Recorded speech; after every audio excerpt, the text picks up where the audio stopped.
नमस्कार दोस्तों, मेरा नाम है दुर्गेश कुमार गुप्ता एडवोकेट। और आज अब तक हम देख चुके हैं सम्मन और वारंट के बारे में। आज हमारा जो नया टॉपिक स्टार्ट होने वाला है वो है उद्घोषणा और कुर्की, यानी कि जिसे कहते हैं प्रोक्लामेशन एंड अटैचमेंट। तो अभी तक हम देख रहे हैं चैप्टर 6। चैप्टर 6 सीआरपीसी हम देख रहे हैं यहाँ पर। और आज का जो हमारा हमारा जो टॉपिक है वो इसका पार्ट नंबर सी मतलब 3 टॉपिक है, और इसका नाम है प्रोक्लामेशन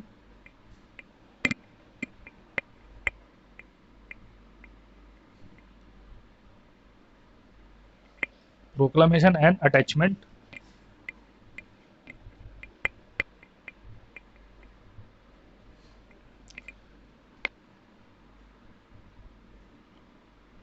उद्घोषणा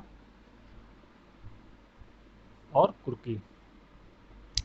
क्या ज़रूरत है उद्घोषणा की और क्या ज़रूरत है कुर्की की? तो ये सारी चीज़ें हम स्टार्टिंग से ही, हमारा जो ये चैप्टर है उसका नाम ही है कि न्यायालय अपने सामने किसी भी व्यक्ति को हाजिर होने के लिए किस प्रकार से विवश कर सकता है।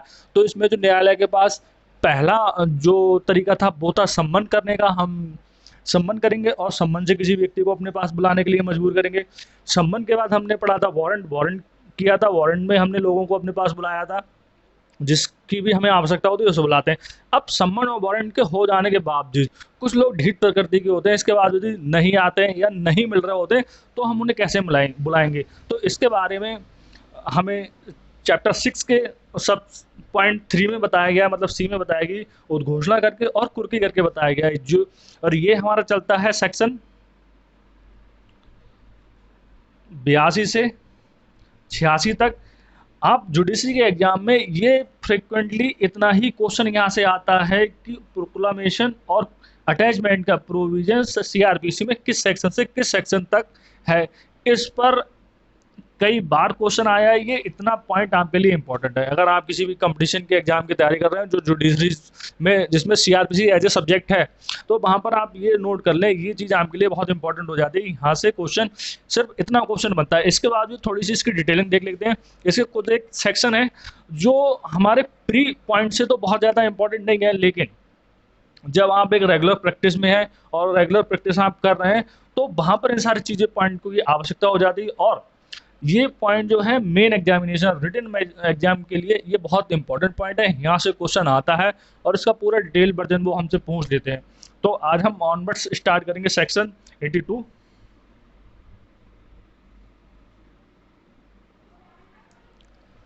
सेक्शन 82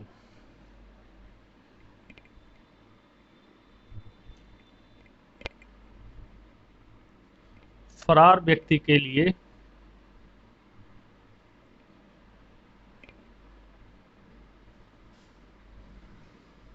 उद्घोषणा।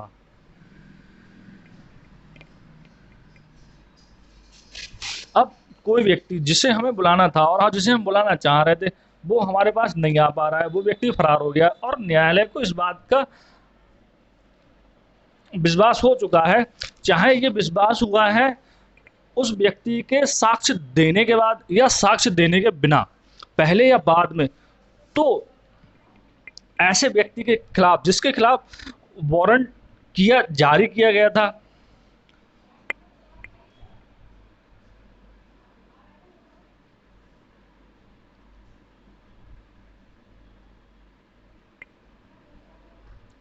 वारंट जारी किया है और हमें ये विश्वास है कि अब ये व्यक्ति नंबर 1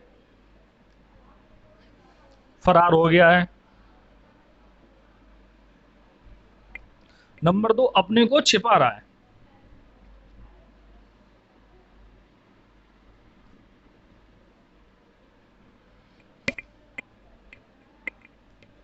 अपने को मतलब हमने वारंट भेजा था, अब हमें ये हमारे पास मजिस्ट्रेट साहब को या कोर्ट को ये इस बात का विश्वास हो चुका है कि ऐसा व्यक्ति या तो फरार हो गया है या फिर खुद को छपा रहा है, जिससे जो हमने ये वारंट जारी किया था इसका एग्जीक्यूशन ना हो पाए। वो इसके एग्जीक्यूशन से बचने के लिए ये काम कर रहा है। तो न्यायालय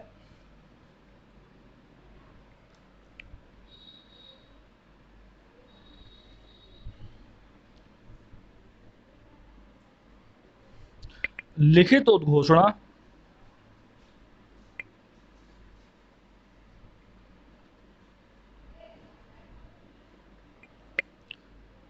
प्रकाशित कर सकता है।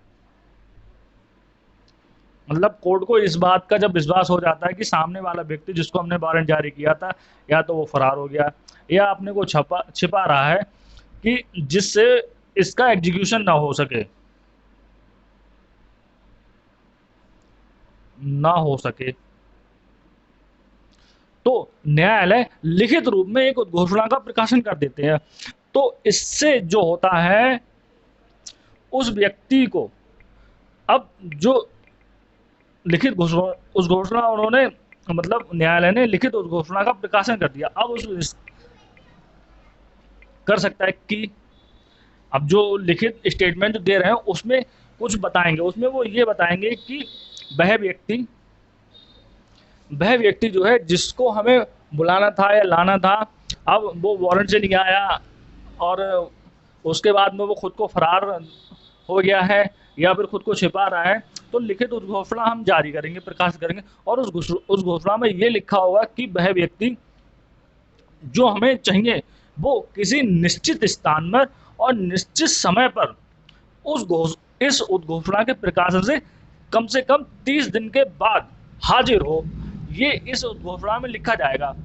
कहने का मतलब ये है कि जैसे ही उद्घोषणा न्यायालय देगा तो उस उद्घोषणा में ये बताएगा कि अब तुम्हें क्या करना है। जब तुम वारंट पे नहीं आ रहे हो, खुद को छिपा हुआ सब दिखा रहे हो या फरार हो चुके हो, तब तुम्हारे लिए ये 2 पॉइंट बचते हैं कि हम आपको एक स्पेसिफिक समय बताते हैं जो कि इस उद्घोषणा की तारीख से कम 30 दिन के बाद का हो। हम आपको सफिशिएंट समय दे रहे हैं 30 दिन के बाद का, कि मान लीजिए आज उद्घोषणा हमने 12 तारीख को आपकी इशू की है, तो अगली 15 तक आ जाओ, आप अगली 15 के बाद आ जाओ, ये होगा। और हम जगह बताएंगे कि आपको कहाँ पे आना है, कि आपको हमारे कोर्ट में आना है कि या हमारे किसी दूसरी कोर्ट में आना है। ये सारी चीज़ें उस घोषणा में लिखी होंगी कि वह व्यक्ति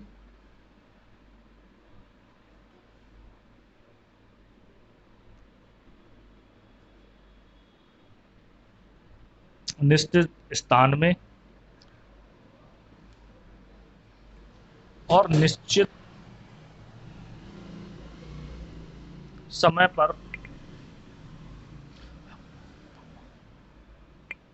जो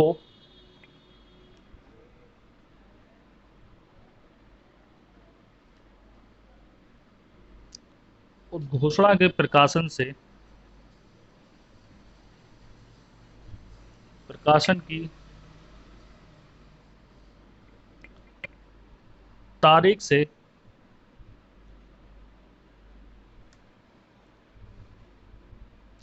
कम 30 दिन बाद का होगा हाजिर हो। मतलब हमने जो घोषणा प्रकाशित की उसमें हमने ये आपके लिए क्लॉज दिया है कि आपको बेटा इस निश्चित स्थान में और इस निश्चित समय पर, जो समय उस घोषणा के प्रकाशन की तारीख से 30 दिन के बाद का होगा, आपको हाजिर होना है। ये कहा गया है हमारे धारा 82 के सब सेक्शन 1 के अंदर। अब इसी का सब सेक्शन 2 ये बताता है कि उद्घोषणा निम्नलिखित रूप में प्रकाशित की जाएगी। अब इसका क्या होगा, किस तरीके से ये प्रकाशित की जाएगी, अब ये तो हमने कंडीशन बता दी। इस कंडीशन को हम उस व्यक्ति की, क्योंकि व्यक्ति तो अल्टरनेट हमारे पास यही है ना रीजन कि वो हमें मिल ही नहीं रहा है, वो अपने आप को फरार समझ रहा है, फरार हो रखा है या फिर अपने आप को कहीं छिपा रहा है, व्यक्ति तो हमें मिल ही नहीं रहा है। तो इसका ये सूचना हम उसको कैसे पहुंचाएंगे, सेक्शन 2 ये बताता है।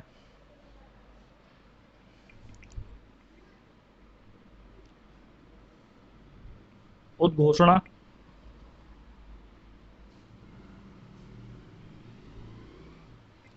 निम्नलिखित रूप से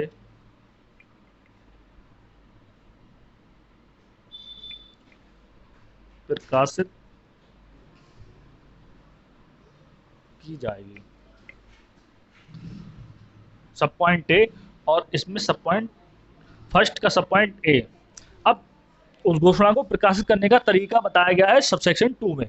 तो इसके सबसेक्शन 2 के सबसेक्शन 1 के सबसेक्शन ए के अंदर उन्होंने कंडीशन दी है ABCD करके, जो हम देखने वाले हैं। अब उन्होंने कहा है कि जो व्यक्ति जिसको हमें बुलाना है उद्घोषणा के बाद, उद्घोषणा करके हम जिसे बुला रहे हैं, जिसका हम प्रकाशन कर रहे हैं, तो हम तुम्हें ये सूचना कैसे कैसे पहुंचाएंगे ये बताया। तो सबसे एक में उन्होंने कहा है कि उस नगर या ग्राम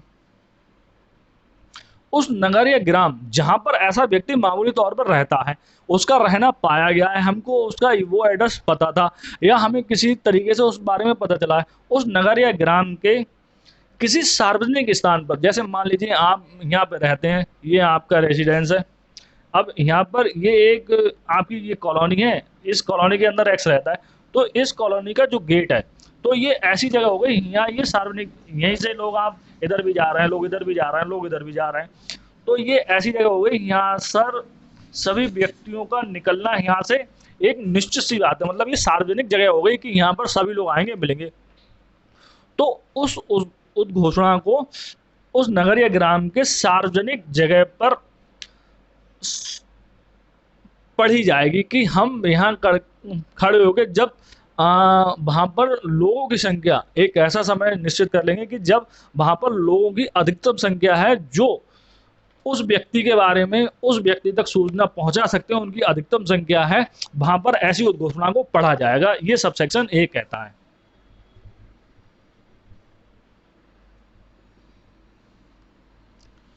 जहां पर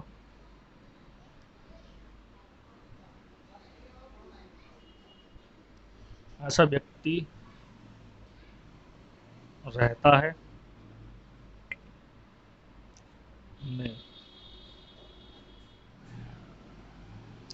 सार्वजनिक रूप से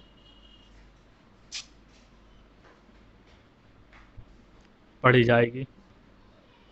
नंबर बी, अब ये पढ़ने की रही बात, अब नंबर बी में उन्होंने क्या किया है कि वह व्यक्ति जहां पर वो व्यक्ति मामूली तौर पर रहता है, वह नगर में या ग्राम में जो भी है, तो उस नगर या ग्राम की कोई भी ऐसी कॉमन जगह है जहां पर लोगों की नजर पड़ती ही पड़ती है, उस जगह पर उस सूचना को लगा दिया जाएगा, मतलब इस प्रकाशन को चिपका दिया जाएगा वहां पर, मतलब एक नोटिस बोर्ड टाइप, जो ऐसी जगह जो हमें नोटिस बोर्ड जैसी लगती हो कि जहां पर सभी लोगों की नजर पड़ती है, ये नॉर्मली कॉमन जगह है, मतलब सार्वजनिक है, एक सहज दृश्य है कि जी आराम से देखी जा सके, वहां पर उस उद्घोषणा को लगा दिया जाएगा।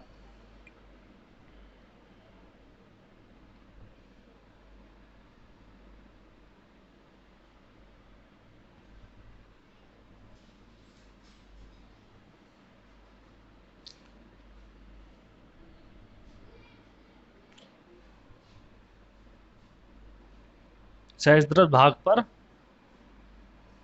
लगाई जाएगी। ये जगह वही होगी, ये इसी वही जगह उस नगर या ग्राम की जगह है, पूरा ही लिख देते हैं।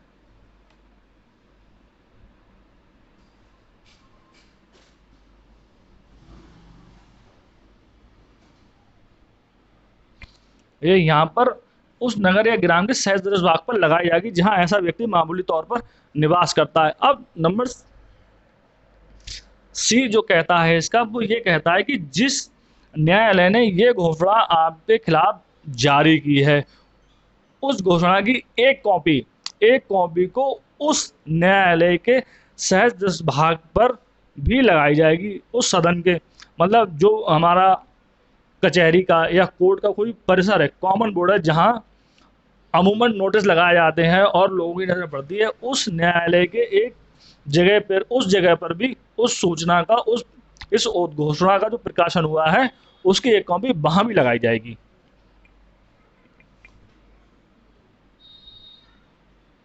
एक प्रति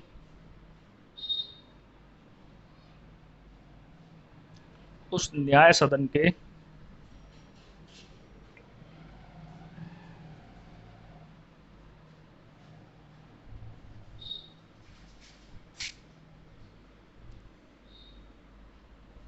सहज दृश्य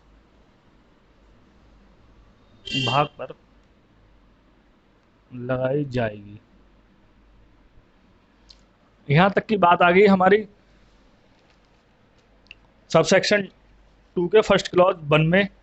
अब इसी सेक्शन का सेकंड क्लॉज ये कहता है कि अगर इतना सब कर दिया, इसके साथ साथ हम क्या करेंगे, सब क्लॉज 2, इसके साथ साथ हम ये भी करेंगे कि जो जिस एरिया में वो व्यक्ति रहता है उस एरिया के किसी लोकल न्यूज़पेपर में, जो कि सभी लोगों की पहुंच में हो, ऐसे न्यूज़पेपर में उस उद्घोषणा को प्रकाशित कर दिया जाएगा। सब सेक्शन 2 जो ये कहता है कि लोकल न्यूज़पेपर में, मान लीजिए कोई व्यक्ति जिस जगह पे रहता है वहाँ कोई ना कोई लोकल न्यूज़पेपर होगा। जैसे हम जहाँ पे रहते हैं तो हमारा एक लोकल न्यूज़पेपर है, यहाँ पर अमर उजाला आता है, दैनिक जागरण आता है, हिंदुस्तान आता है, अमृत विचार आता है।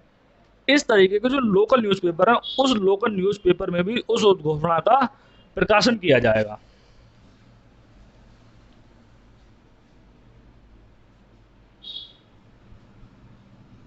लोकल न्यूज़पेपर में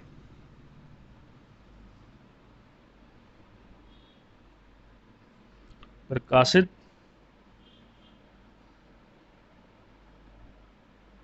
की जाएगी। नंबर 3, अब जो उद्घोषणा न्यायालय ने इशू की है उस उद्घोषणा का हमने प्रकाशित कर दी है, इस बात का हमारे पास साक्ष्य क्या है।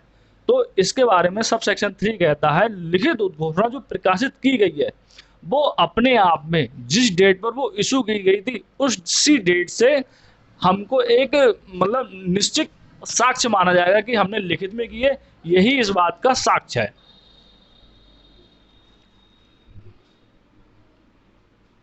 लिखित उद्घोषणा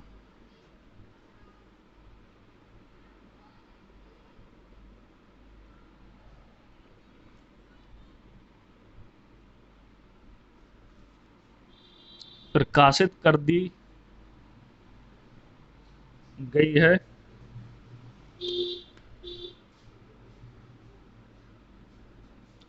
निश्चायक साक्ष्य होगा। मतलब लिखित घोषणा जो है हमने ये लिखित कथन के साथ उस न्यायालय ने जिस डेट से उसको इशू किया है, जिस डेट से उसको प्रकाशित किया है, यही इस बात का साक्ष्य होगा कि भाई आपके खिलाफ उद्घोषणा जारी हो चुकी है। इसका सबसेक्शन 4 जो है वो थोड़ा सा इम्पोर्टेंट इसलिए है क्योंकि यहाँ पर आईपीसी की कई सारी धाराओं को दे रखा है।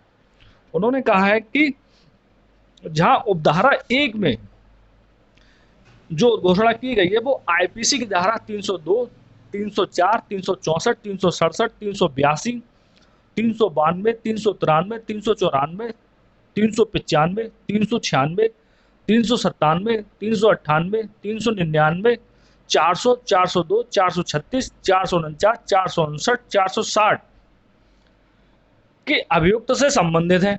अगर आईपीसी की इतनी सारी धाराएं जो मैंने यहाँ पर बोली हैं उससे संबंधित है और ऐसे निश्चित समय और तथा स्थान पर ऐसा व्यक्ति उपस्थित होने में असफल रहता है तो न्यायालय उचित जांच करने के बाद उस व्यक्ति को उद्घोषित अपराधी प्रकट कर सकता है। मतलब अब जिस व्यक्ति के ऊपर जो उद्घोषणा निकाली है और वो आईपीसी के इतनी सारी धाराओं में जो मैंने बोल दी है जो 302 से लेकर 360 460 तक है, इसमें से किसी का भी अभियुक्त है ऐसा व्यक्ति और वो व्यक्ति जो उद्घोषणा में हमने समय दिया था और जो टाइम दिया था वहाँ पर हाजिर नहीं हो पाता है तो न्यायालय इस बात की उचित जांच करने के बाद कि ऐसी उद्घोषणा का प्रकाशन कर दिया गया था, उसको ऐसी जगह पे लगा दिया गया था, ये सारी चीज़ें हो जाने के बाद न्यायालय उस व्यक्ति को उद्घोषित अपराधी घोषित कर देगा। मतलब आपने जनरल भाषा में सुना होगा कि इसे भगौड़ा घोषित कर दिया गया है, तो यहाँ पर ये भगौड़ा शब्द बैरेक्ट में नहीं है लेकिन लेमन लैंग्वेज है कि उस व्यक्ति को भगौड़ा घोषित कर दिया जाएगा न्यायालय के द्वारा। सबसेक्शन 4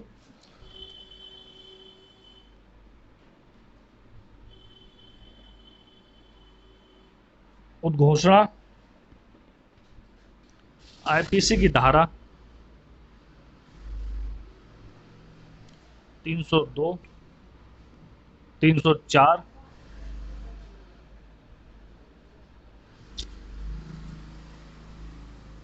इत्यादि। यहाँ पर मैं ये डैश कर दे रहा हूँ, ये आप लोग बैरेक्ट से देख लें, जब भी आप पढ़ें तो ये चीज़ आप बैरेक्ट से देख लें, इसमें ये सारी दे रखी हैं। के अभियुक्त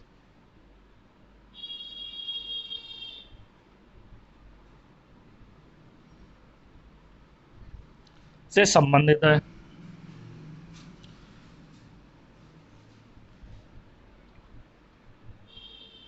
और वो व्यक्ति ऐसे निश्चित समय और स्थान पर उपस्थित होने में असफल रहता है।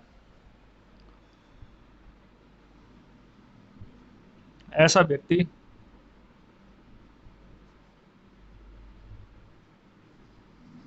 समय तथा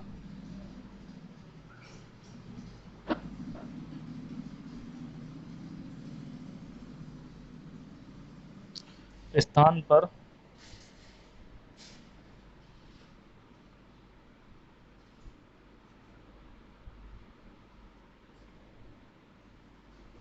होने पर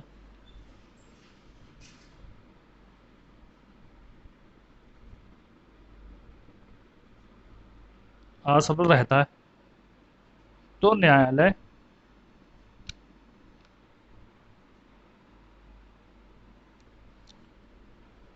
उचित जांच के पश्चात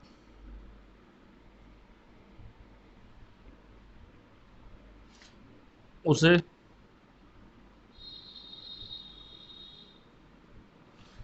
उस घोषित अपराधी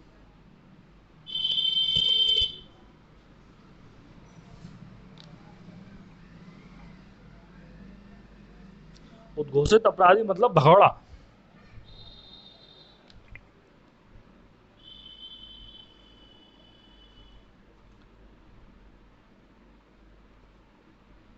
प्रकट कर सकता है। मतलब न्यायालय उस व्यक्ति को अब उद्घोषित अपराधी यानी कि भगोड़ा घोषित कर देगा अगर ऐसा व्यक्ति जो आईपीसी की धारा 302, 304,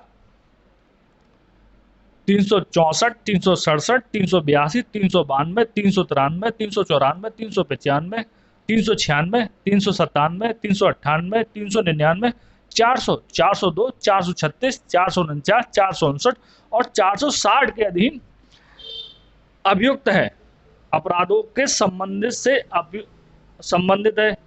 तो ऐसे व्यक्ति को जो निश्चित समय पर और निश्चित स्थान में उपस्थित नहीं हो पाया है, तो ऐसे व्यक्ति के लिए न्यायालय उचित जांच करने के पश्चात उद्घोषित अपराधी या भगोड़ा प्रकट कर सकता है। यहां से सीधा सीधा क्वेश्चन ये आता है कि किसी भी व्यक्ति को उद्घोषित अपराधी सीआरपीसी के किस सेक्शन के तहत हम डिक्लेयर कर सकते हैं। तब ये है सीआरपीसी सब सेक्शन 82 का सब सेक्शन है ये हमारा 4, 82 के सब सेक्शन 4 में हम इसे उद्घोषित अपराधी डिक्लेयर कर सकते हैं।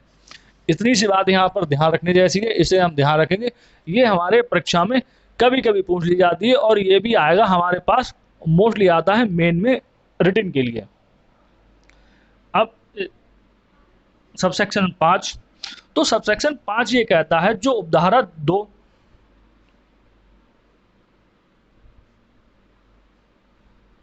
और 3, उपधारा 2 और 3 के जो उपबंध हैं वो न्यायालय द्वारा उपधारा 4 के अधीन की गई घोषणा को किसी भी प्रकार उसी प्रकार से लागू होंगे जैसे वे उपधारा 1 के अधीन प्रकाशित उद्घोषणा को लागू होते हैं। मतलब जो उपधारा 4 का ये उपबंध है वो उपधारा जो 2 में कह रखा है और जो 3 में कह रखा है उसको वैसे ही लागू होगा जैसे कि वो धारा 1 को लागू होता है। इतना सबसेक्शन 5 में कहा गया है, इससे ज्यादा इसमें कुछ नहीं है। अब इसके बाद अब हमने व्यक्ति की उद्घोषणा निकाल दी, इसके बावजूद भी वो व्यक्ति नहीं आया, वो फरारी चल रहा, तब हम क्या करेंगे। अब हमारे पास उद्घोषणा हो गई, अब हमारे पास लास्ट टॉपिक जो बचता है वो है ऐसे व्यक्ति की, फरार व्यक्ति की संपत्ति की कुर्की। इसको कंप्लीट कर दें।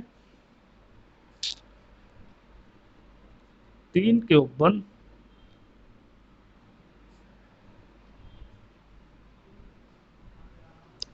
न्यायालय द्वारा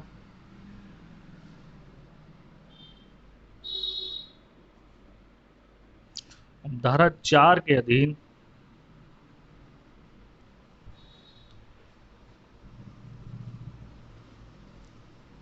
की गई घोषणा को उसी प्रकार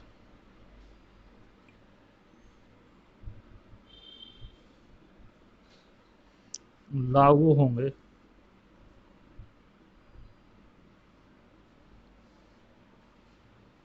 जैसे भी धारा 1 के अधीन लागू होते हैं।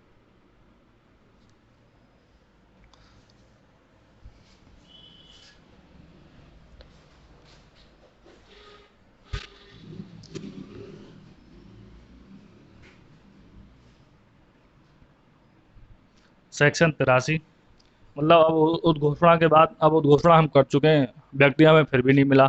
अब जो आदेशिकाओं में सबसे लास्ट नंबर है कि अब किसी भी व्यक्ति को अपने पास बुलाने को विवश करने के लिए जो लास्ट उपाय हमारे पास बचता है, उस व्यक्ति की प्रॉपर्टी को अटैचमेंट करने का, जिसे हम हिंदी में कहते हैं कुर्की करना। नॉर्मली आपने अपने आस पड़ोस में सुना होगा कि आज इनकी कुर्की हो गई, आज उनकी कुर्की हो गई, ये हो गया। तो अब उस कुर्की को हमने धारा 83 के तहत दे रखा है, और धारा 83 जो कहती है वो कहती है फरार व्यक्ति की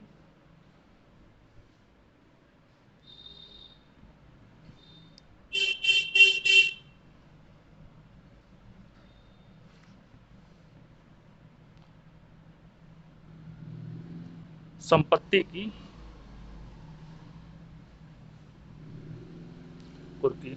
अब जो फरार व्यक्ति अभी तक फरार चल रहा है, जिसे हम उद्घोषणा के बावजूद भी नहीं ला पाए हैं, अब हम उस व्यक्ति की संपत्ति को कुर्क करेंगे। नंबर 1, अगर जिस व्यक्ति की हमें संपत्ति कुर्क करनी है, सक्षम न्यायालय के क्षेत्र अधिकार का वो व्यक्ति है और उसकी संपत्ति को हमें कुर्क करना, अगर उस व्यक्ति की संपत्ति जो हमें कुर्क करनी है वो मूवेबल है या इनमूवेबल है या दोनों है, सक्षम न्यायालय उसके कुर्की का आदेश दे सकता है। ये सब सेक्शन ए कहता है। परंतु ऐसा सक्षम न्यायालय को कोई इंफॉर्मेशन मिल जाए या उनको शपथ पत्र पर इस बात का विश्वास करने का कारण हो कि वह व्यक्ति जिसके लिए हम कुर्की करने का आदेश देने वाले हैं अपनी संपत्ति को डिस्पोज ऑफ करने वाला है, या वो अपनी संपत्ति को वहां से हटाने वाला है, तो जो न्यायालय है वो उद्घोषणा के साथ साथ कुर्की का आदेश भी दे सकता है। ये सबसेक्शन, ये सेक्शन 83 के सबसेक्शन 1 का प्रोवाइजो कहता है कि हमने जो उद्घोषणा की है 82 में, वहीं पर अगर हमें ऐसा हो जाता है कि हमें ये पता चल जाता है कि ये उस संपत्ति को यहाँ से हटा देगा, इसको डिस्पोज ऑफ कर देगा, तो हम उसी समय कुर्की के साथ साथ, मतलब जो उद्घोषणा का हम आदेश दे रहे थे, उद्घोषणा के साथ साथ हम कुर्की का आदेश वहीं पर कर देते। ये सबसेक्शन 83 का एक कहता है, मतलब अगर व्यक्ति की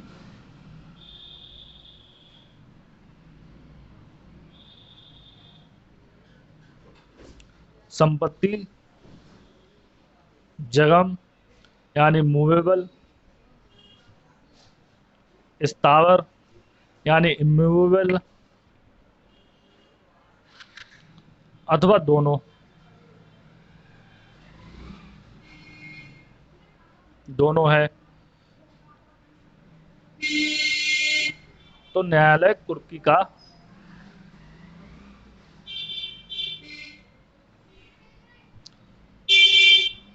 आदेश देगा।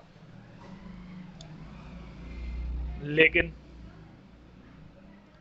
प्रोवाइजो कहता है कि शपथ पत्र के माध्यम से या किसी अदर माध्यम से न्यायालय का ये समाधान हो जाता है।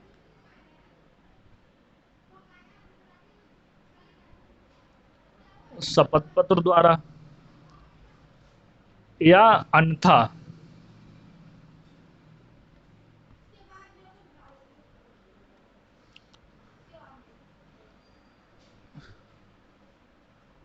यह समाधान हो जाता है कि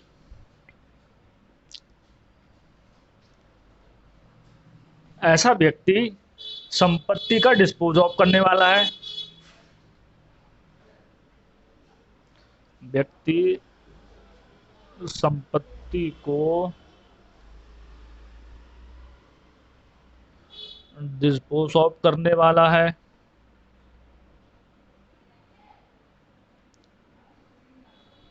खा, या खा में बताया है संपत्ति को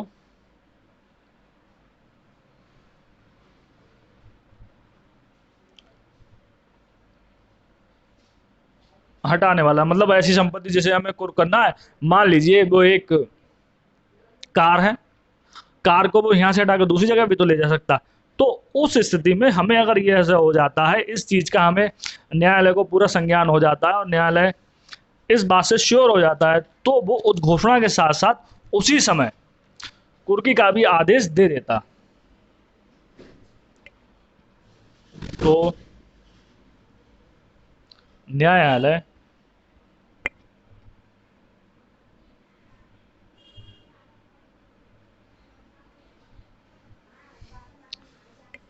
उद्घोषणा के साथ साथ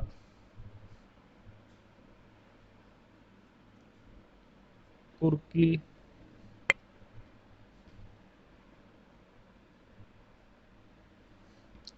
का आदेश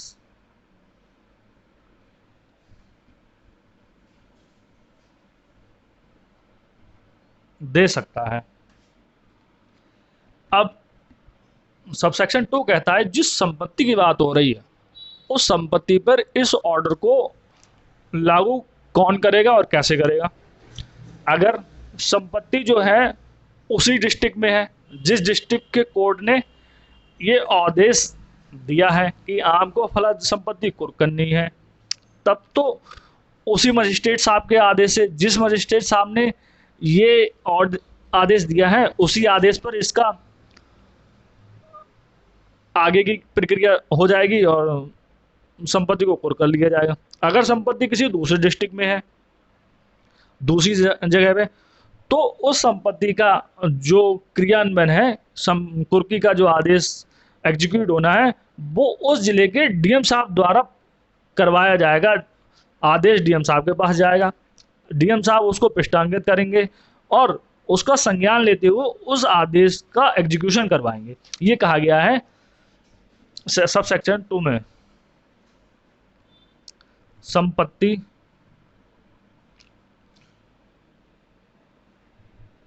उसी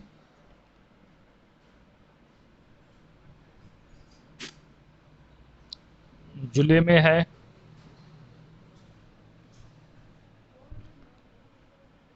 तो लागू होगा, यही आदेश लागू हो जाएगा जो डीएम साहब ने किया है। या दूसरे जिले में है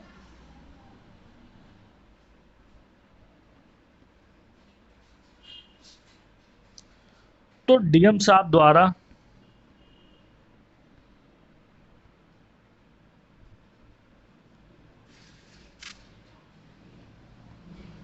पृष्ठांकित कर किया जाएगा। नंबर 3, अब ये तो हो गई इस कुर्की के आदेश को एग्जीक्यूट करने की बात, कि अगर उसी डिस्ट्रिक्ट में है तो जो मजिस्ट्रेट साहब ने आदेश दिया उसी आदेश पर कोई व्यक्ति जाकर उसे एग्जीक्यूट कर देगा। अगर अदर डिस्ट्रिक्ट में है तो उस डिस्ट्रिक्ट के दूसरे जिले के डीएम द्वारा पृष्ठांकित कर किया जाएगा। अब बात आती है संपत्ति की। वो संपत्ति किस नेचर की है, कि संपत्ति मूवेबल है, इमूवेबल है। हमने ऊपर तो दोनों के बारे में प्रोसीजर देख लिया, अब पर्टिकुलर संपत्ति के बारे में बात करते हैं कि मान लीजिए कोई संपत्ति ऐसी है जो किसी का लोन है उस संपत्ति के ऊपर, या प्रॉपर्टी जो है वो मूवेबल नेचर की है, कि भैया मान लीजिए हमें बात हो रही ट्रैक्टर की, अब ट्रैक्टर को हमें कुर्क करना था, ट्रैक्टर तो ऐसे आएगी यहाँ भी चला जाएगा वहां भी चला जाएगा, तो उस स्थिति में हम क्या करेंगे और उसे कैसे करेंगे। नंबर 3,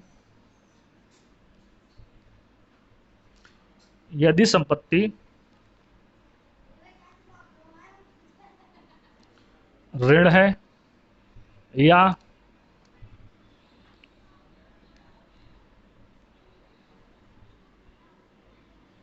मूवेबल है, मूवेबल हो तो ऋण यानी लोन, मूवेबल यानी कि जगम, जगम हो तो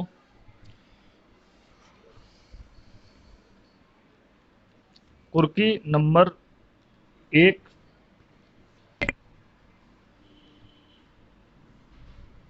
अभिग्रहण द्वारा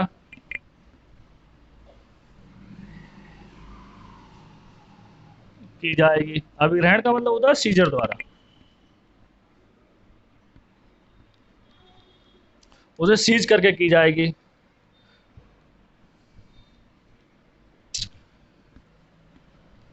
खा नंबर में बताया कि रिसीवर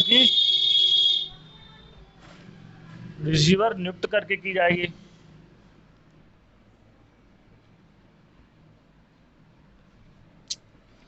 और गांव में उन्होंने बताया कि संपत्ति जो है इस तरीके से की जाएगी कि हम उस व्यक्ति को एक लिखित आदेश देंगे कि अब आप इस संपत्ति को किसी दूसरे व्यक्ति को परिदान नहीं कर सकते हैं, मतलब परिदान करने को रोकने द्वारा लिखित आदेश पर की जाएगी।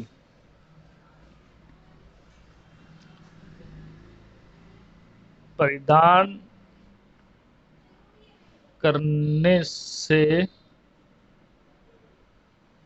रोकने के लिखित आदेश द्वारा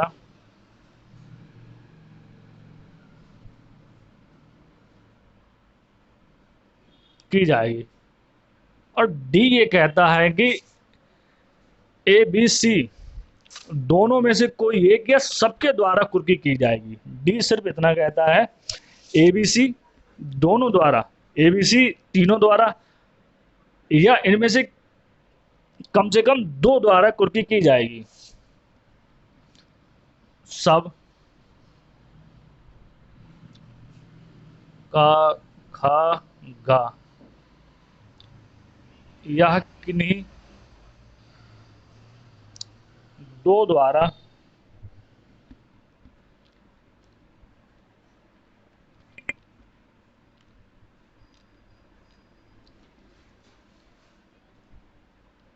लिखित आदेश पर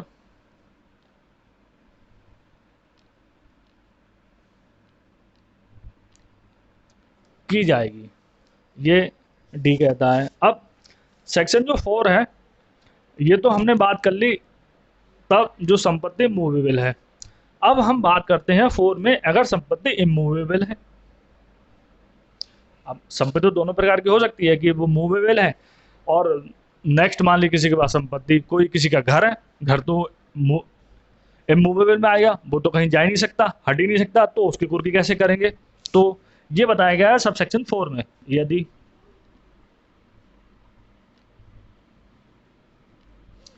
संपत्ति स्थावर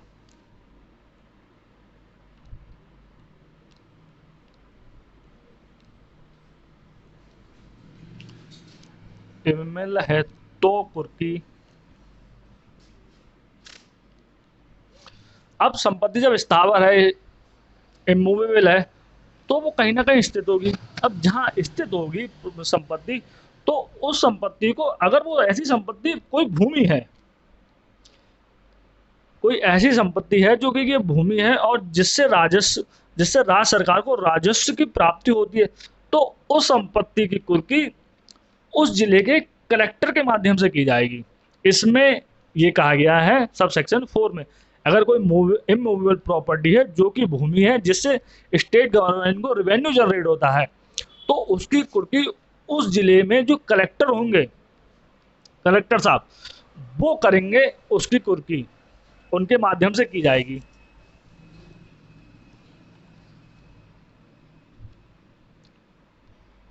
राज्य सरकार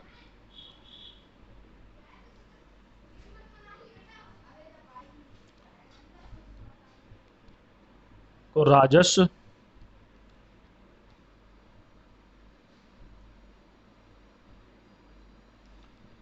देने वाली भूमि की दशा में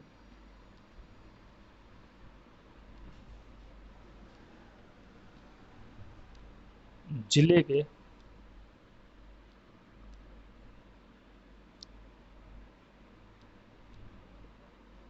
कलेक्टर के माध्यम से की जाएगी।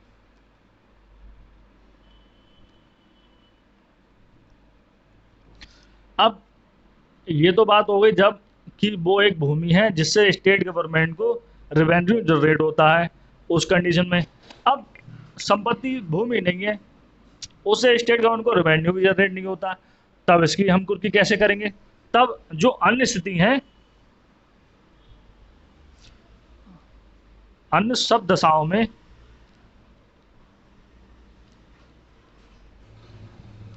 नंबर ए,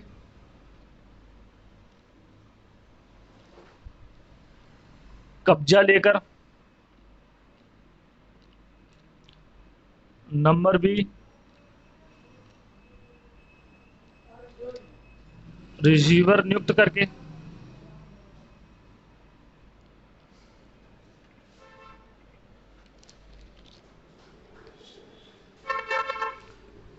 नंबर सी,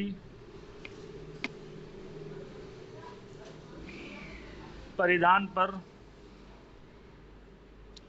रोक लगाकर, रोक लगा करके, और नंबर डी वही बात कहता है कि सब द्वारा, सब या दो रीति से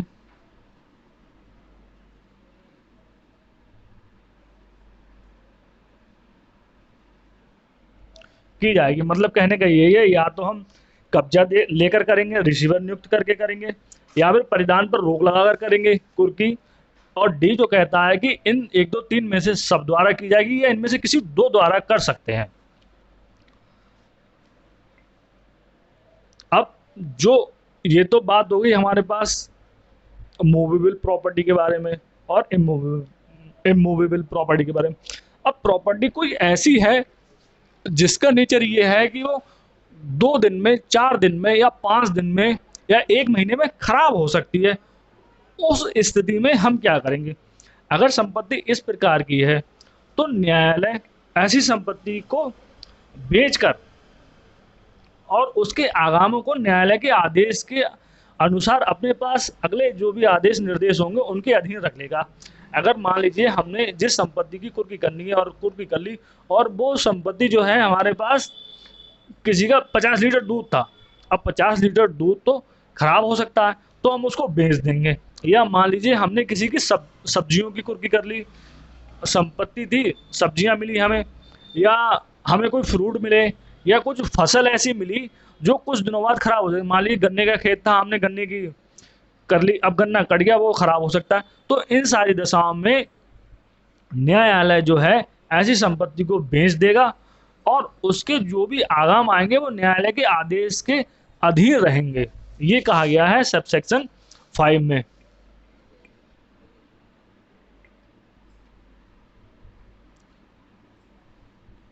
अगर संपत्ति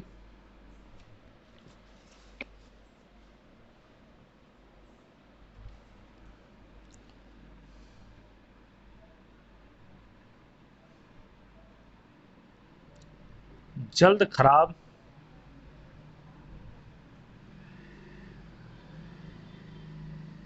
होने वाली है तो न्यायालय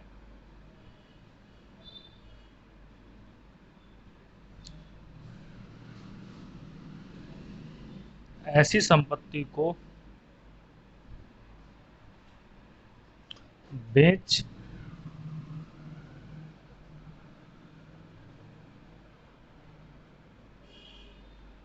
बेच सकेगा और उसके आगम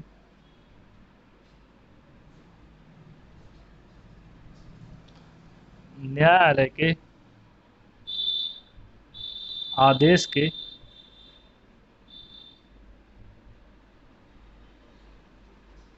अधीन रहेंगे।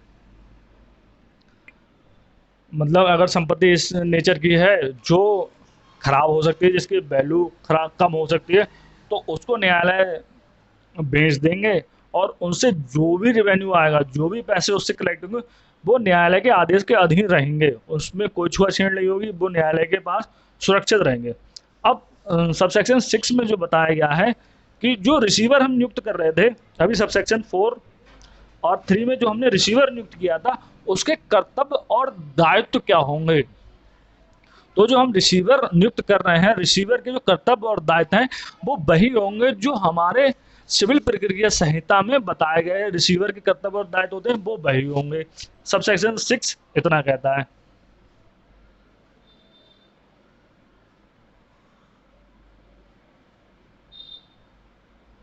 रिसीवर के कर्तव्य और दायित्व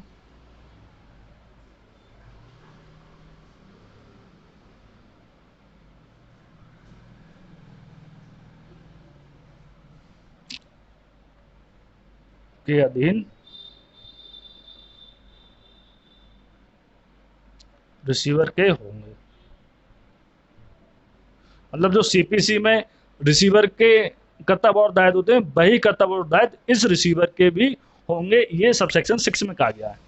अब सबसेक्शन 6 के बाद बात आ जाएगी जो कुर्की की है हमने किसी संपत्ति की, उस संपत्ति में मान लीजिए कि जैसे हमने कुर्की की, हमने एक्स नाम के व्यक्ति की संपत्ति की कुर्की की। अब उस संपत्ति में कोई बाई नाम का व्यक्ति है, उसका भी कुछ शेयर था जिसके बारे में हमें पहले नहीं पता था। हम जब कुर्की करने गए तो हमने उस पूरी संपत्ति को अटैच कर लिया। अब अटैच करने के बाद ये पता चला कि इस संपत्ति में तो हमारे पास 22% का भी कुछ शेयर है, उसकी कुछ लाइबिलिटीज बनती हैं। तो ऐसे व्यक्ति कुर्की के बारे में दावे और आपत्तियां कर सकते हैं, ये बताया गया है सेक्शन 84 में।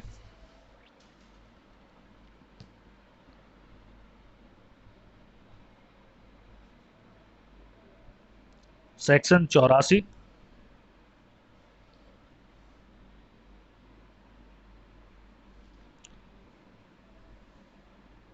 कुर्की के बारे में दावे और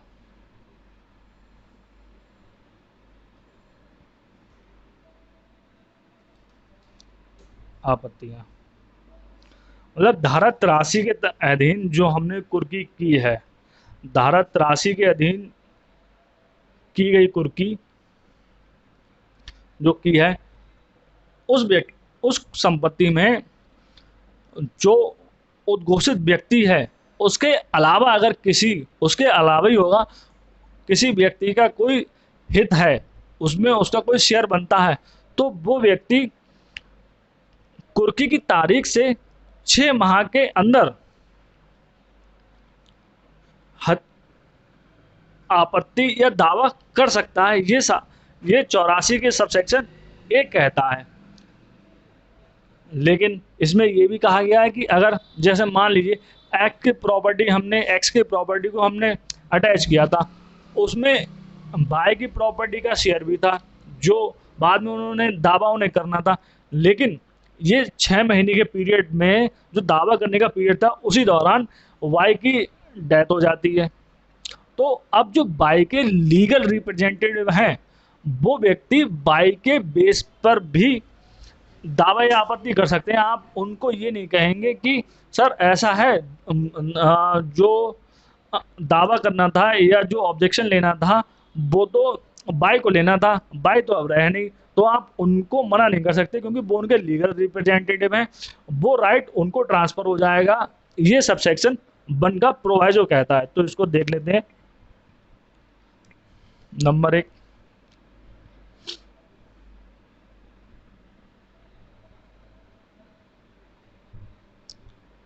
धारा 83 के अधीन की गई कुर्की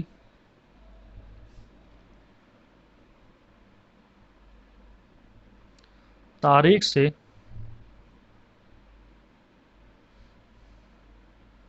6 माह के अंदर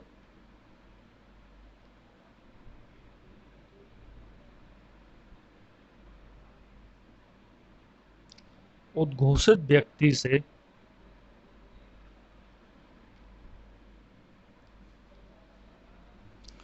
भिन्न कोई व्यक्ति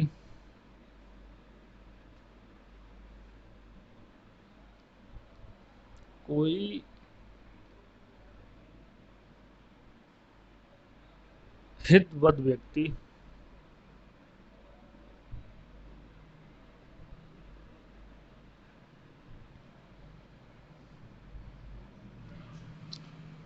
दावा या आपत्ति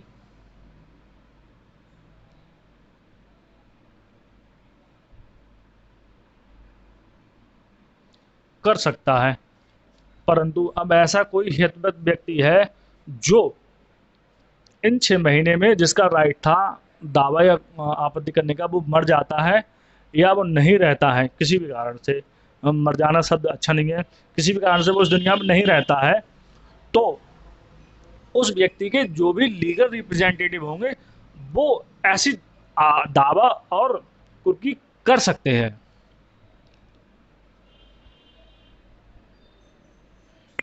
परंतु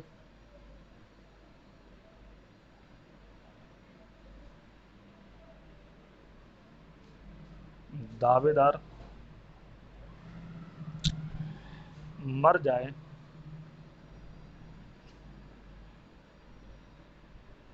तो उसका या उसके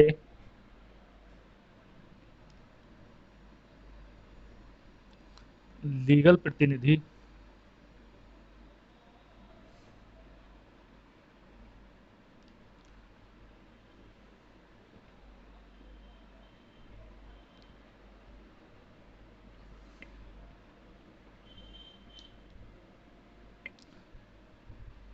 कर सकते हैं। सबसेक्शन 2 जो कहता है कि ये दावा या आपत्ति है कहाँ होगी, इसके बारे में जो बताया गया वो सबसेक्शन 2 में बताया गया है।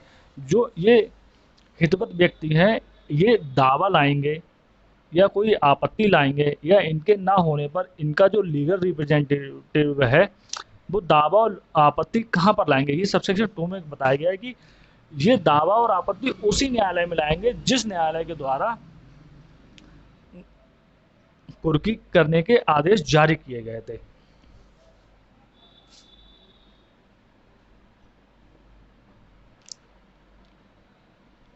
दावा या आपत्ति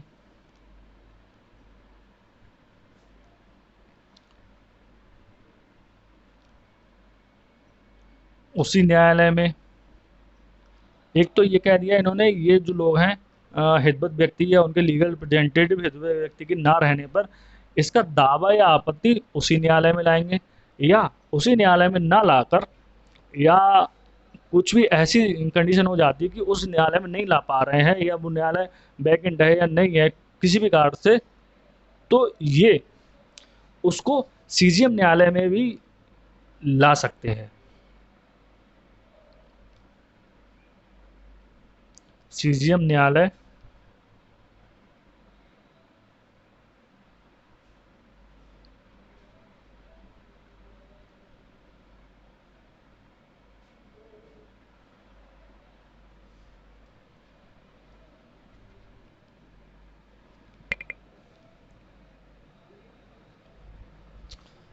मतलब या तो ये उसी न्यायालय में ले आएंगे जहां से ये आदेश हुआ था, और या फिर ये सीजीएम के न्यायालय में ला सकते हैं। अब जो दावा या आपत्ति ये लेके आए हैं उसकी जांच कौन करेगा, तो उस की जांच जो है या तो यही न्यायालय करेगा, और अगर ये न्यायालय नहीं करता है, मान लो सीजीएम साहब के कोर्ट में लाए तो या तो सीजीएम साहब खुद कर लेंगे, खुद कराएंगे, और अगर सीजीएम साहब खुद नहीं करवाते तो अपने किसी अधीनस्थ को भी इस मसले के निपटाने के लिए दे सकते हैं, ये सबसेक्शन 3 कहता है। दावे या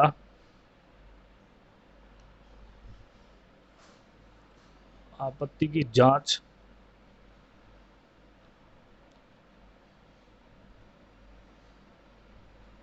वही न्यायालय करेगा, वही न्यायालय करेगा, परंतु इसमें प्रोवाइजो है सीजीएम साहब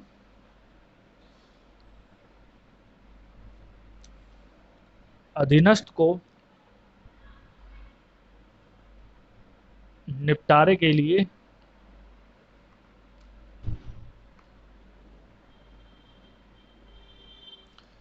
सीजीएम साहब जो है अपने अधीनस्थ को भी निपटारे के लिए दे सकते हैं। अब जो है ये दावा और आपत्ति आ गई। अब या तो दावा या आपत्ति जो भी लाए हैं मंजूर होगी, या पूर्णता मंजूर ना होकर अंशतः मंजूर होगी कि भैया इसमें कुछ जो मंजूर होने लायक है वो मंजूर हो जाती है, या पूर्णता खारिज होगी, या पूर्णता खारिज ना होकर अंशतः खारिज होगी। इन सारी कंडीशन के बाद जो बात निकल के आती, अगर आपत्ति मंजूर हो गई तब तो कोई बात ही नहीं है, और अगर आपत्ति आपकी नामंजूर हो जाती है तो क्या इसके लिए भी हम कुछ कर सकते हैं? तो इसके बारे में धारा 84 के सबसेक्शन 4 में बताया गया है कि जो आपने आपत्ति की है, अगर वो आपत्ति नामंजूर हो जाती है तो जिस दिन नामंजूर होती है मतलब उस दिन आपको ऑर्डर मिल जाएगा, जिसे हम कहते हैं खारिजा आदेश। तो खारिजा आदेश की तारीख से 1 वर्ष की अवधि के अंदर आप उस आपत्ति के खारिज होने के लिए जो आपकी संपत्ति है उसके खिलाफ एक आप केस कर सकते हैं, आप एक सूट फाइल कर सकते हैं। ये धारा 4 में कहा गया है, मतलब सब सेक्शन 4 में।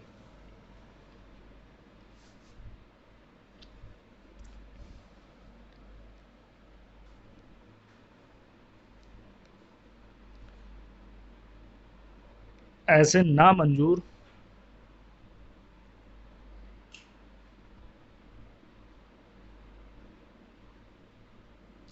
आदेश की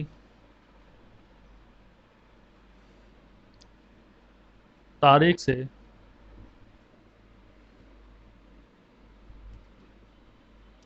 1 वर्ष की अवधि के अंदर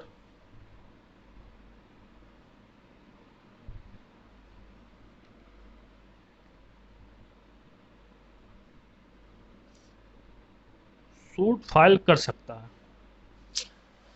मतलब अगर आप जो लेके आ रहे हैं अगर वो आपका नामंजूर हो जाता है तो आप उसकी लिए एक सूट फाइल करने के हकदार होंगे, जिसके बारे में सबसेक्शन 4 में बताया गया है। लेकिन इसकी समय सीमा दी गई है 1 साल के अंदर अंदर, मतलब जिस तारीख को वो आपका आदेश खारिज होता है, खारिजा आदेश पे तारीख आएगी, उस तारीख से 1 साल के अंदर अंदर आप उसके अगेंस्ट एक मुकदमा कर सकते हैं। अब ये तो बात हो गई यहाँ तक की। अब आगे बात आती है कि जो संपत्ति हमने कुर्क कर ली, उस संपत्ति को हम निर्मुक्त कैसे करेंगे, उस संपत्ति का हम विक्रय कैसे करेंगे, या जिस व्यक्ति को हमें बुलाना था कुर्की के माध्यम से, जिस व्यक्ति को वो बुलाना था और वो व्यक्ति वापस आ जाता है, तो उस व्यक्ति की संपत्ति को हम वापस करेंगे कैसे करेंगे? तो इसका प्रोविजन दे रखा है हमें धारा 85 में।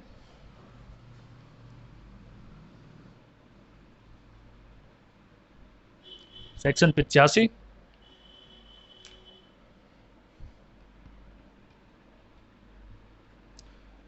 कुर्क की हुई संपत्ति को निर्मुक्त करना, विक्रय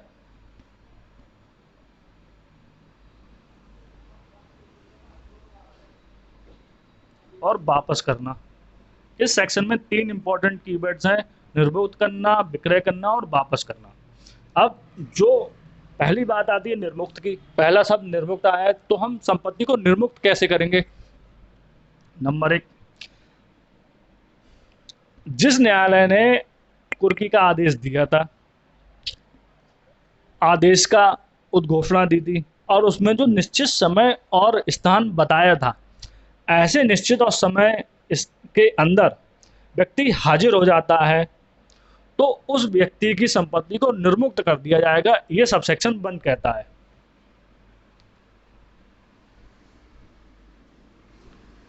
निश्चित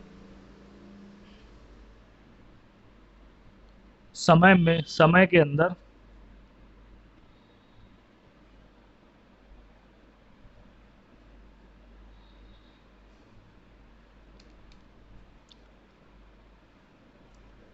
हाजिर होने पर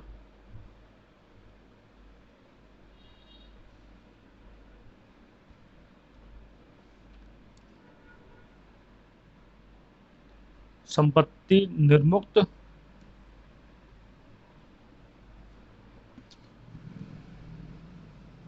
का आदेश देगा।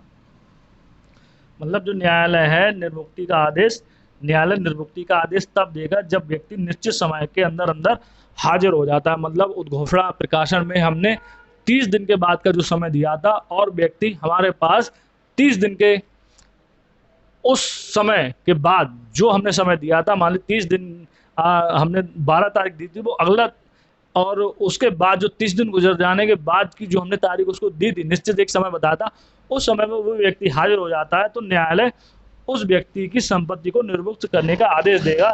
ये कहा गया है नंबर 1 में। अब दूसरी बात आती है कि हम उसको कब बेच सकते हैं, क्योंकि सेक्शन में 3 शब्द हैं, निर्मुक्त करना, विक्रय करना और वापस करना। अब जब निर्मुक्त नहीं कर रहे हैं तो हम उसे बेचेंगे, तो हम उसे कब बेच सकते हैं कि अगर जब ऐसा व्यक्ति जिसे हाजिर होने का आदेश दिया गया था हाजिर नहीं होता है तो संपत्ति जो है राज्य सरकार के अधीन रहेगी। जब तक, अब ये राज्य सरकार के अधीन कब तक रहेगी, क्योंकि हम यहाँ पर 6 महीने का समय दे रहे हैं विक्रय करने के लिए। 6 महीने का समय हम यहाँ पर इसलिए दे रहे हैं क्योंकि पिछली धारा में हम आपत्ति करने का समय भी 6 महीने का ही दे रहे हैं। तो हम जिस समय तक जो आपत्ति करने का समय बाढ़ नहीं हो जाता तब तक हम उस संपत्ति को बेच नहीं सकते। न्यायालय मतलब हमसे मतलब है न्यायालय। तो अगर व्यक्ति निश्चित समय में हाजिर नहीं होता है तो संपत्ति राज्य सरकार के अधीन रहेगी और विक्रय कुर्की की तारीख के 6 महीना हो जाने पर धारा 84 के अधीन किए गए दावे और आपत्ति, मतलब धारा 84 में जो हमने दावा और आपत्ति करने का 6 महीने का समय दिया है, उसके निपट जाने पर, उसके निपटारा हो जाने पर किया जा सकता है। ये कहा गया है सब सेक्शन 2 में। किंतु अब यहाँ पर एक चीज और है, किंतु संपत्ति जो है वो खराब होने वाली है। संपत्ति ऐसी है जो महीने, 6 महीने, 2 महीने या 3 दिन में खराब होने वाली है, नंबर 1।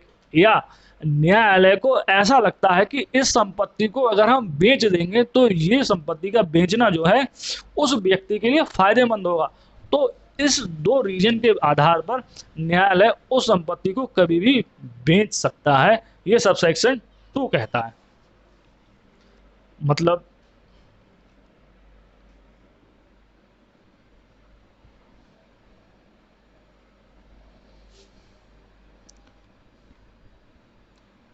व्यक्ति निश्चित समय में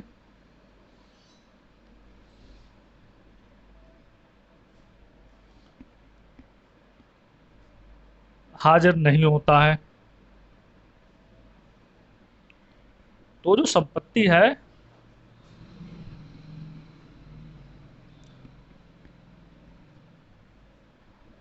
राज्य सरकार के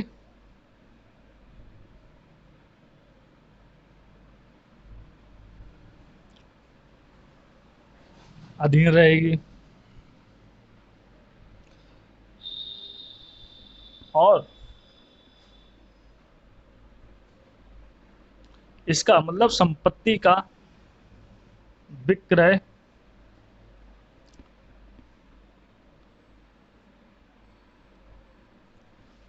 कुर्की की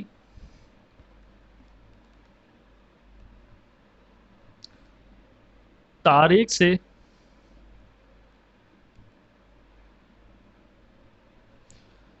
6 महीना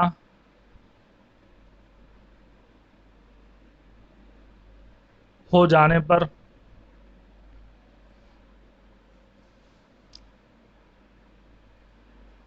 और धारा 84 के अधीन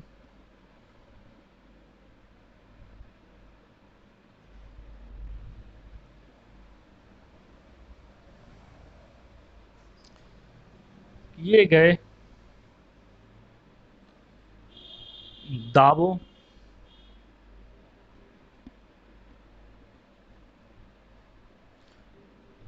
या आपत्ति का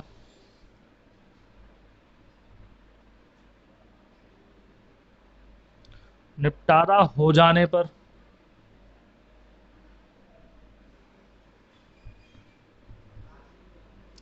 हो जाने पर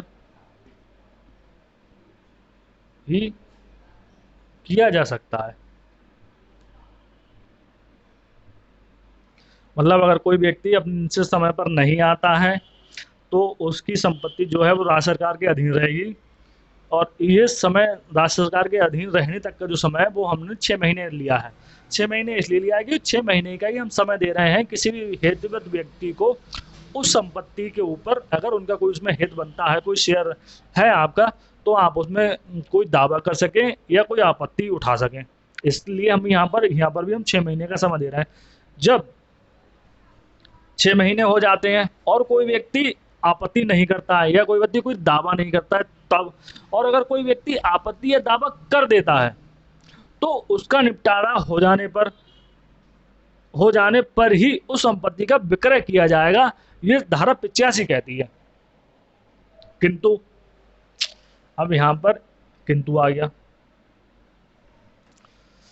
किंतु संपत्ति जो है वो ऐसी है कि जो खराब हो सकती है, वो क्षय होने की उसकी संभावना है, अपने आप ही 1 महीने में 2 महीने में खराब हो जाएगी।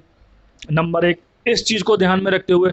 नंबर दो, न्यायालय को ऐसा लगता है कि जो संपत्ति है इसको अगर हम बेच दें तो उस व्यक्ति का फायदा हो जाएगा जिसकी ये संपत्ति है, क्योंकि हमारा उद्देश्य किसी की संपत्ति लेना नहीं है, किसी की संपत्ति को बेचना भी नहीं है। हमारा अल्टरनेट उद्देश्य जो है उस व्यक्ति को अपने न्यायालय में बुलाने का है।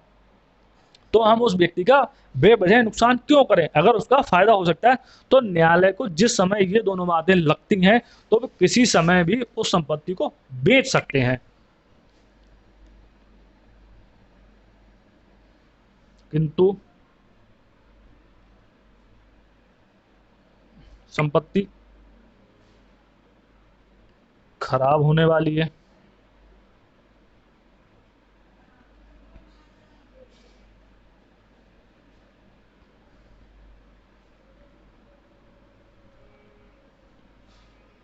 तो या न्यायालय के विचार में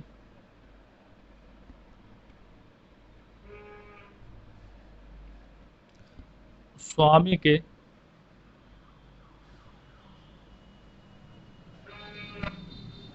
फायदे के लिए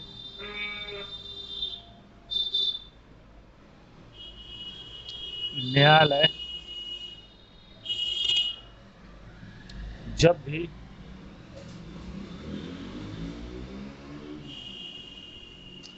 ठीक समझे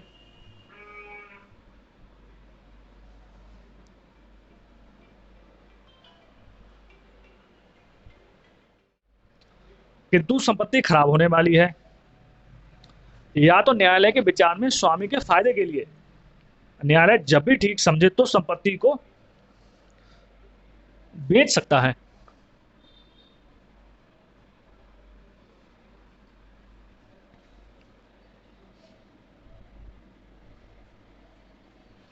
ये सबसेक्शन 2 में कहा गया है। अब सबसेक्शन 3 जो है वो ये कहता है कि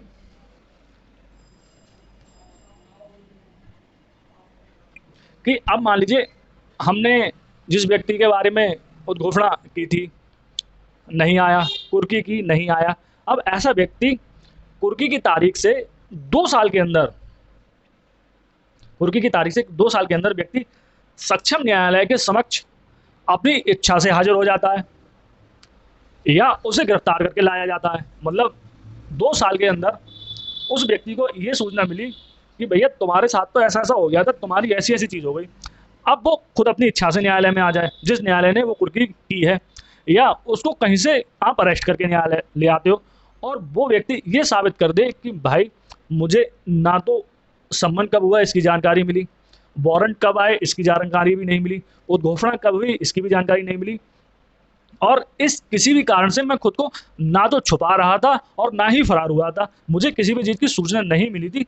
तब न्यायालय इस बात पर विश्वास करते हुए उस व्यक्ति की संपत्ति को, अगर संपत्ति तो हमने बेची दी है, सीधी सी बात है, वो तो हम 6 महीने बाद बेच ही देंगे, तो उस व्यक्ति को संपत्ति जो हमने बेची है उससे जितने पैसे आए हैं हमारे पास उसमें से उस संपत्ति को बेचने के लिए न्यायालय के जितना भी खर्चा हुआ है, मान लीजिए हमने उसकी जो संपत्ति थी, एक घर ही था, वो हमने 10 लाख रुपए में बेचा, न्यायालय ने 6 महीने के बाद और जो आपत्ति और दावा हो जाने निपट जाने के बाद हमने उसे 10 लाख में बेचा। और इस सब में बेचने में जो न्यायालय का खर्चा आया है वो मान लीजिए 70,000 रुपये का आया है या 1 लाख रुपए का आया है, मोटा मोटा मान लेते हैं एग्जाम्पल के लिए। तो वो न्यायालय अपना 1 लाख रुपए उसमें से काट लेगा, बकाया के 9 लाख रुपए उस व्यक्ति को बाइज्जत दे देगा, क्योंकि न्यायालय भाई पुरानी और सीधी सी बात है, न्यायालय किसी भी व्यक्ति की संपत्ति बेचने का इच्छुक नहीं है, न्यायालय उस व्यक्ति को अपने पास बुलाने का इच्छुक है। आप आ गए हैं, अब आपकी संपत्ति तो है नहीं, क्योंकि वो 6 महीने के अंदर हम बेच बेच देते हैं, बेच दी हमने, अब जो भी हमने बेची है उसमें हमारा ये खर्चा हुआ था, वो खर्चा हम काट ले रहे हैं, ये पैसे आपके बच्चे, ये आप ले जाइए, बात खत्म, और आप यहाँ पर आ चुके हैं। ये कहा गया है सब सेक्शन 3 में।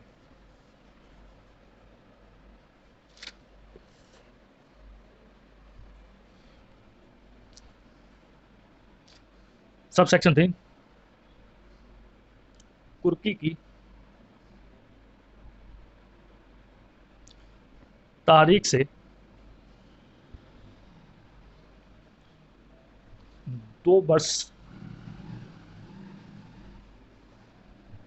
के अंदर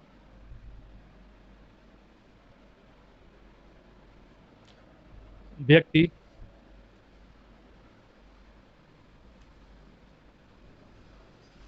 सक्षम न्यायालय के समक्ष स्वेच्छा से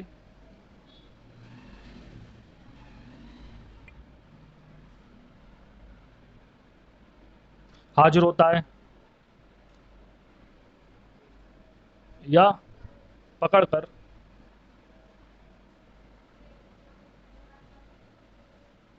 लाया जाता है, और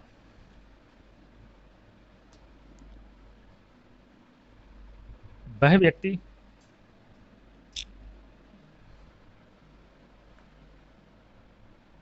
यह साबित कर दे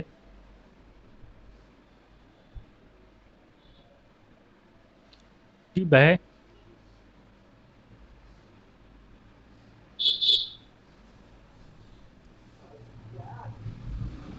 वारंट के निष्पादन से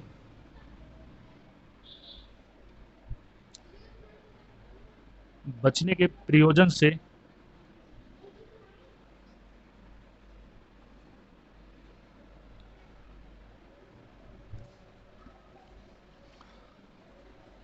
फरार नहीं हुआ था,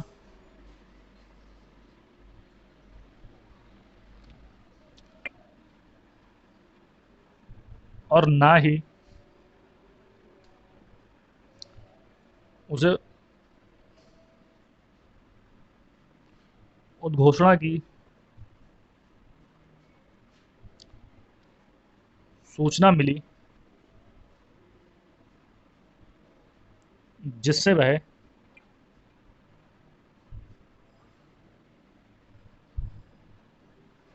निश्चित समय में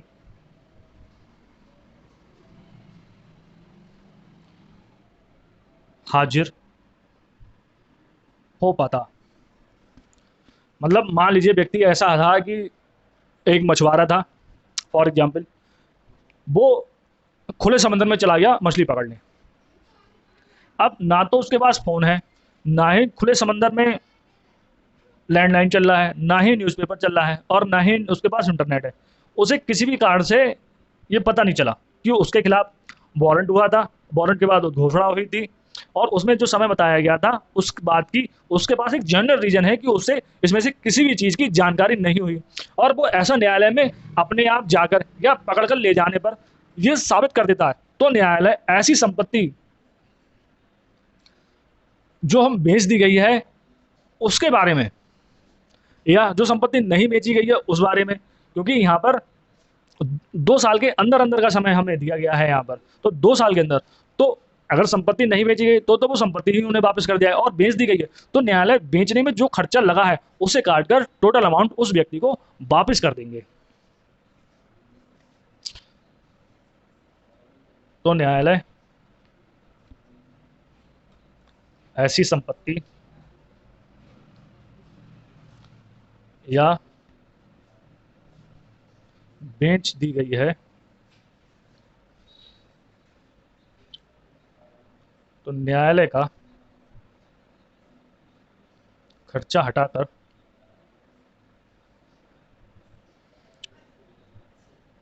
कुल आगम वापस कर दिए जाएंगे।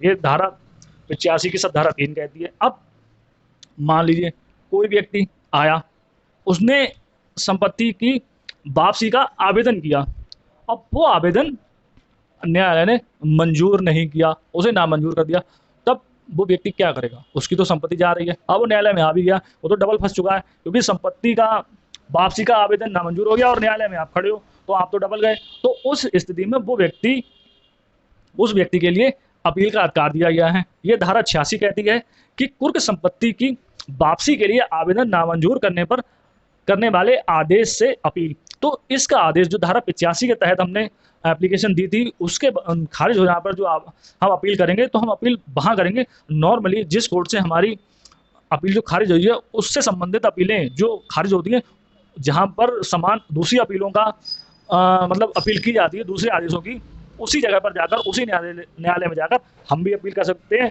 ये धारा 86 कहती है, सिंपल सी है, इसमें कुछ बहुत ज़्यादा चीज़ें नहीं है। धारा 86। अब यहाँ पर हमारा ये कुर्की और प्रोक्लामेशन और अटैचमेंट यहाँ पर समाप्त हो जाता है। इसके बाद जो चैप्टर 6 का नेक्स्ट पार्ट है वो है कि जो आदेशिकाएं, अब तक हमने जो 4 प्रकार की आदेशिकाएं पढ़ी हैं, इनसे संबंधित और नियम क्या है, ये पोर्शन डी में दे रखा है। धारा 87 सिंपल है, इसमें कुछ ज़्यादा ऐसा नहीं है और यहाँ से बहुत कम ही क्वेश्चन आते हैं। धारा 87 सम्मन के स्थान पर या उसके अतिरिक्त वारंट कब जारी किया जा सकता है? तो न्यायालय को कारण हो, ऐसा कोई कारण पता चले कि सम्मन के स्थान पर हम वारंट क्यों भेज दें, इसका अगर कोई कारण न्यायालय के पास है, जो कारण दिए रखे हैं कि अगर ऐसा व्यक्ति फरार हो गया है या ऐसा सम्मन की तामील तो हो गई है, व्यक्ति के पास हाजिर होने का पर्याप्त समय भी है। मान लीजिए हमने एक्स का सम्मन भेजा था, सम्मन की तामील हो गई, उनके घर पे रिसीव हो गया और उसके पास पर्याप्त समय भी है कि हम न्यायालय में पहुंच जाएं। इसके बावजूद बिना किसी कारण के अगर व्यक्ति घर पे बैठा है, बिना किसी कारण के, कोई रीजनेबल डाउट कारण नहीं है, तो ऐसी स्थिति में हम सम्मन के स्थान पर या सम्मन के साथ साथ वारंट भी इशू कर सकते हैं। ये धारा 87 कहती है। धारा 88 कहती है हाजिरी के लिए बंध पत्र लेने की शक्ति, मतलब अगर आप न्यायालय में हाजिर हो रहे हैं तो इस कंडीशन पर कि आप जब हम सक्षम न्यायालय को आवश्यकता होगी, आपको बुलाया जाएगा, आप हाजिर होंगे, इसके लिए आपको अपना बॉन्ड पर देना होगा, वो विद श्योरिटी और विदाउट श्योरिटी हो सकता है। धारा 89 कहती है अगर हाजिरी का जो बंध पत्र आपने लिया था, हमने आपसे जो लिया था, अगर वो आप भंग कर देते हो तो हम आपको गिरफ्तार कर लेंगे, ये धारा 89 कहती है। और धारा 90 जो कहती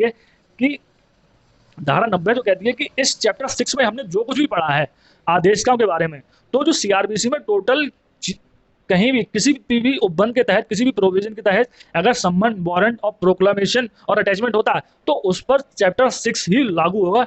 ये हमारा सेक्शन 90 कहता है। आज तक के सेक्शन में हम इतना ही पढ़ते हैं। इतना मतलब 1-1.5 घंटे का वीडियो हो जा रहा है। कई लोगों ने कहा है कि वीडियो बहुत बड़े हो जा रहे हैं, इतना नहीं होना चाहिए स्टार्टिंग के दौर पर, तो मैं कोशिश करूंगा ये वीडियो थोड़े से कम हो जाए। अब जो नेक्स्ट सेशन होगा वहाँ पर हम देखेंगे चैप्टर 7, वो भी एक तरीके से देखा जाए प्री के पॉइंट से इसमें कोई बहुत ज़्यादा इंपॉर्टेंट सेक्शन नहीं है। एक इंपॉर्टेंट सेक्शन है 94, यहाँ से क्वेश्चन आते हैं, और उसके बाद एक इंपॉर्टेंट सेक्शन जो यहाँ पर बनता है वो 97 सेक्शन आपका आर्टिकल जो बंदी प्रत्यक्षाकरण की रिट है उससे संबंधित है। ये इंपॉर्टेंट है। अभी थोड़े दिनों उत्तर प्रदेश एपीओ की परीक्षा हुई थी, उसमें ये सेम क्वेश्चन आया था कि आर्टिकल बंदी प्रत्यक्षाकरण की रिट जो है वो सीआरपीसी के किस सेक्शन के मतलब समान है उसमें, और इसके प्रोविजन एक जैसे हैं। तो हम ये देखेंगे। आज के वीडियो में इतना ही रखते हैं। इसके साथ साथ मैं आप लोगों के साथ जो भी कंटेंट शेयर कर रहा हूँ ये मेरे खुद की नॉलेज है, खुद की तैयारी है, मैंने भी तैयारी की है और कर भी रहा हूँ। और मैं इस समय खुद में प्रैक्टिसिंग एडवोकेट हूँ। बरेली कचहरी, डिस्ट्रिक्ट बरेली, उत्तर प्रदेश में मैं इस समय प्रैक्टिस करता हूँ और जुडिशरी के एग्ज़ाम की तैयारी कर रहा हूँ। अगर मेरे द्वारा बताए कंटेंट में कुछ भी दिक्कत लगती है तो आप कमेंट में बोल सकते हैं, मुझे बता सकते हैं।